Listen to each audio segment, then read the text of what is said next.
Are you guys making tons of mistakes that are costing you and your teammates wins in Apex Legends? Well, good, because first off, you're not alone, and second off, this video is for you. I'm gonna let you in on 5 of the biggest mistakes I see as an Apex Legends coach over on Fiverr, and I'm gonna talk about the ways in which you can fix them. If you are new here, just know that my channel centers around helping you all improve at Apex, so let's dive right into this. The first mistake I see is lack of communication. Communicating with your squad mates, particularly as you try to move up the ranks, is vital to your success. See, it's been my experience that whatever rank players are stuck in, well, it usually stems from lack of communication. Now, whether this is communicating too little or too late or just not at all, this will only get you so far. As you move up the rank tiers, teams who communicate and execute off of that will outplay you the majority of times. If the team you're fighting against communicates and therefore has more information on what's going on, they probably will do a better job because they are actually operating off of facts that have been relayed to them. It's a very simple concept, but I see players struggle with this all the time. You guys don't believe me? Go watch your favorite streamers play ranked and actually listen to their comms. Generally, all 3 players are sharing the info from their points of view and relaying that to one another. This helps everyone get on the same page and make decisions quicker. And then as a result, they're going to execute on those plays. Communicating while you're in crazy gunfights is hard, but it's probably the one thing you can fast track if you are trying to improve. It's very simple to practice communicating every vital piece of info to your teammates. And if you're solo queuing, I recommend using pings or your mic, but I do understand if your teammates are being toxic, there's really no point in communicating with them. And this is part of the reason why solo queuing is extremely annoying. I am going to touch on this at the end of the video though. The second biggest mistake I see is a lack of positional and situational awareness. This centers around information gathering, which I discussed in my last video about common mistakes. The key to having this awareness is paying attention to everything going on at your screen, basically at all times. Apex is a game that requires your full attention. This doesn't mean that you can't have a fun time gaming with your friends, but it still needs your focus, especially if you want to win when you go against stronger teams. Utilizing your entire user interface is crucial to your success. This ranges from things like your mini-map, your teammates' health and shield bar, your ammo count, your heal count, the kill feed, on and on. I used to watch Imperial House stream, and one thing I noticed was he was always looking at different corners of his screen, and that made me reflect on the amount of importance there is right in front of our eyes. It's all there, we just gotta look and assess what's on it. I understand this will take some time to be able to do, especially for newer players, but even if you can begin to do this, it will have a ton of impact on your gameplay. I use things like the 50-50 rule to make sure that I have some cover on my screen if I am opening up an engagement or I am challenging a tricky angle from an opponent. This will help you be more evasive and should in turn help you avoid taking more damage in fights. An important factor when it comes to spatial awareness is being mindful of crossfire angles from your opponents.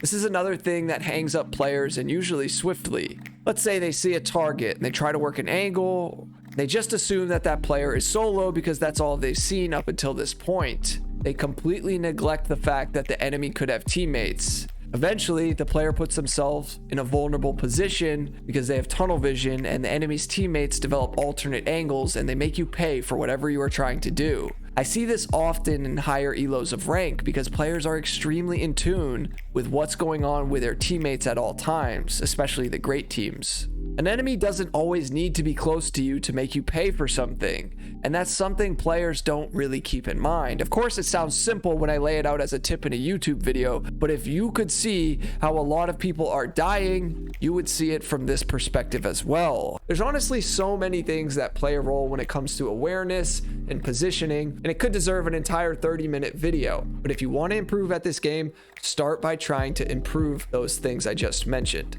The third mistake I see is players are not healing. It's like Michael Scott once said in The Office, always be closing. Except this is Apex Legends and not Dunder Mifflin, so always be healing instead. Players often get tunnel vision on whatever threat is in front of them and they don't assess their health and shield bar. This is detrimental to you winning fights. If you find yourself in what I like to call those stop and go fights where you deal some damage, you take some damage, the enemy heals and then pushes you, you have to make sure that you heal if they are going to heal. If they aren't pushing, that's a pretty good indicator that they're healing, so I suggest you do the same. The sooner you can start that heal, the higher of a chance you have of getting it off.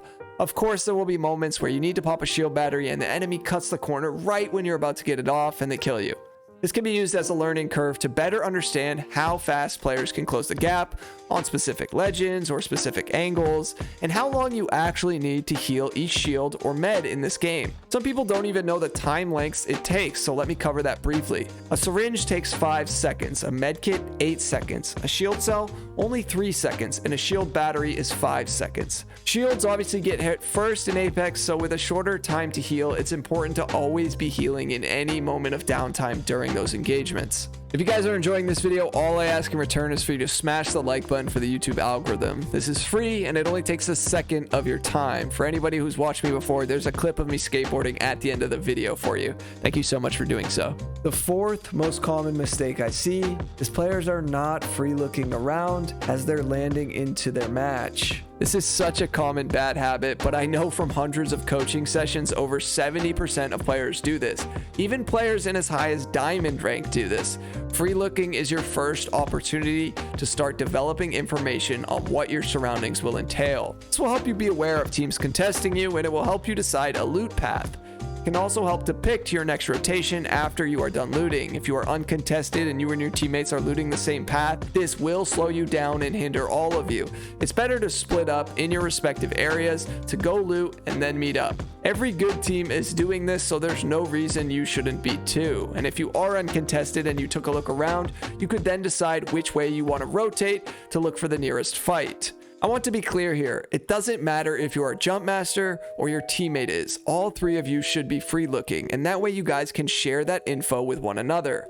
Sometimes one of you may miss something, and then if your teammate can point that out quickly, that could be a big difference between you getting landed on by a 3-stack or you just winning the fight off drop. This can also help if incorrect information is relayed, such as, it's only one team landing with us, but then you see it's actually 2. That changes your scenario drastically and should be shared with one another. This makes a huge difference in ranked matches, I promise you.